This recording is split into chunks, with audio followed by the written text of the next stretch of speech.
Selamat datang di Gejala Waktu Channel.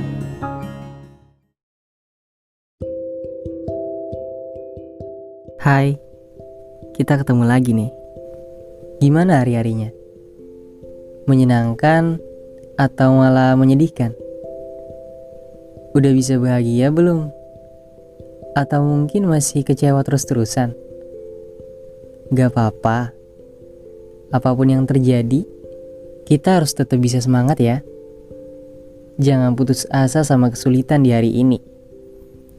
Soalnya di esok hari, masih banyak lagi yang harus kita hadapi. Jadi dari itu, jaga baik-baik tenaga dan hati. Oke? Sekarang kalian lagi di podcast Inti Hati. Bersama Gusti di sini. Kalau belum kenal, kita kenalan dulu ya. Iya, aku yang akan mengisi waktu kekosongan kalian. Ya anggap aja kita lagi ngobrol bareng, cerita bareng. Karena podcast ini akan selalu membahas pembahasan yang mewakilkan perasaan kalian.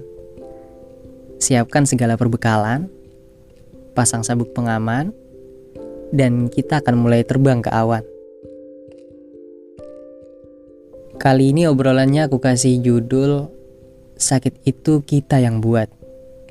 Karena aku lagi pengen cerita ke kalian tentang kita semua yang pernah berharap namun pada akhirnya gak sesuai sama apa yang kita mau.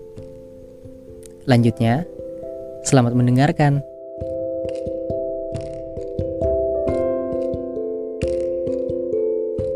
Kita pernah, mungkin beberapa kali, berharap lebih kepada sesuatu yang kita gak pernah tahu sesuatu yang diharap itu bakalan jadi nyata atau malah sebaliknya. Kita menjadi keras kepala untuk terus optimis bahwa sesuatu yang kita harap itu pasti akan terwujud. Tapi yang sebenarnya, gak semua harapan akan menjadi kenyataan. Mengambil dari satu pengalaman, dari kisah sebuah percintaan, yang dimana kita berharap untuk terus dipertahankan, namun pada akhirnya berujung dengan tergantikan.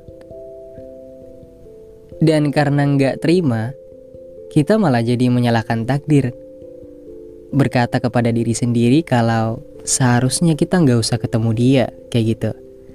Lalu menganggap waktu yang udah dibuang sama-sama itu adalah sebuah penyesalan.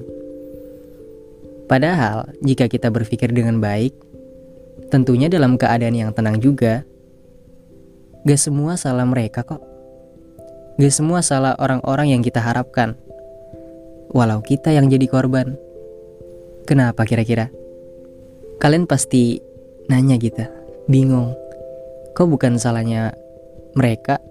Padahal mereka itu kan pelaku utama dan kita sebagai korbannya. Iya, sabar. Dengerin dulu ya. Jadi begini, kita terlalu keterlaluan dalam berharap, menjadikan seolah-olah yang diharap adalah malaikat. Gak bisa untuk berbuat buruk. Kita tahu yang diharap itu manusia. Tahu kalau manusia gak pernah luput dari kesalahan. Tapi gak sadar kalau yang diharap adalah manusia. Gak sadar kalau yang diharap itu bisa juga berbuat salah. Tahu, tapi gak sadar kayak gitu loh. Itulah kenapa saat sesuatu yang gak diinginkan tiba-tiba terjadi, hal yang bisa memutuskan harapan itu terjadi, kita lalu merasakan rasa kecewa yang sangat besar. Rasa sakit hati yang berlebihan, yang membuat sikap kita selalu menyalahkan dan terus mengatakan bertemu dengan seseorang itu adalah sebuah penyesalan. Padahal bukan. Itu salah kita. Kitalah yang menyakiti diri sendiri dengan sebuah harapan tadi. Hanya saja kita udah dibawa larut oleh perasaan yang menganggap diri benar, merasa yang paling tersakiti, dan akhirnya dibuat gak sadar kalau ternyata itu bagian dari salah kita juga. Toh sebenarnya yang nyakitin kita adalah kita sendiri kok. Kan kita yang berlebihan dalam berharap. Kita kan yang kayak gak punya Tuhan. Lain kali sama siapapun kita nantinya, berharap secukupnya saja. Ingat bahwa kita masih manusia. Jangan sampai kita benar-benar yakin bahwa akan melihat matahari terbit dari jendela yang sama. Cukup di awal kata kita mengatakan kata semoga.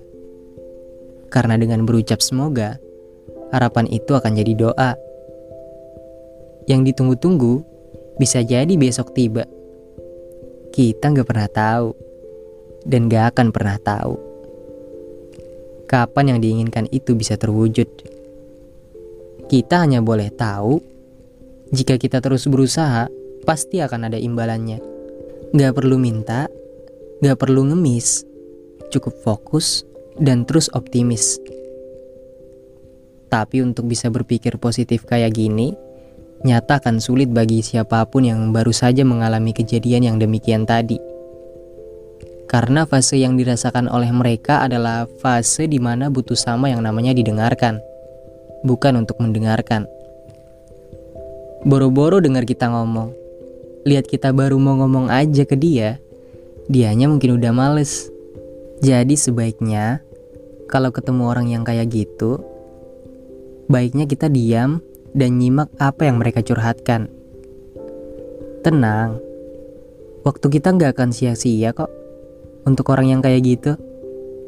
Justru akan menjadi keuntungan bagi kita yang ingin terus mendapat pelajaran. Kita gak susah-susah ngalamin itu. Cukup jadi pendengar, kita udah bisa belajar. Gak usah ngasih saran, kecuali dari mereka yang minta. Dan gak usah ngasih saran kalau emang gak ngerti maksudnya apa. Dengerin aja gitu sampai mereka benar-benar lega. Lalu hibur pakai cara apapun yang kita bisa. Barangkali mereka yang tadinya putus asa dan mungkin pengen bunuh diri, malah gak jadi. Karena merasa bahwa ternyata masih ada yang mau peduli. Itu sebuah pelajaran bahwa kita semua gak bisa berpegang kuat pada harapan. Kita gak bisa meyakinkan bahwa harapan kita pasti akan terwujud. Karena bukan tugas kita untuk mewujudkan keinginan. Tugas kita hanya berusaha dan terus bersabar. Berusaha karena kita masih hidup dan bersabar karena masalah akan tetap terus ada. Sekali lagi ya, masalah akan tetap terus ada. Tapi walaupun begitu, kita harus selalu ingat bahwa Sang Pencipta memberikan permasalahan gak akan pernah melewati batas mampu dari hambanya. Dia yang maha bijaksana hanya akan memberikan apa yang pasti bisa kita selesaikan. Dalam sebuah kesimpulan, dia ingin kita belajar dari apa yang dia timpakan kepada kita. Dan sampai di sini, aku pun sudah menemui batas mampuku. Jadi sebaiknya gak harus aku paksakan ya buat ngomong lagi. Nanti akan kita lanjut di podcast berikutnya. Kalian nantikan aja terus. Terima kasih banyak udah mau dengerin aku cerita. Makasih udah meluangkan waktunya. Dan makasih juga buat kalian yang udah nyemangatin aku. Semoga kalian juga terus semangat dan sehat selalu ya. Semoga harapan kita semua bisa terwujud dan bisa bikin orang tua kita bahagia. Sampai di sini dulu.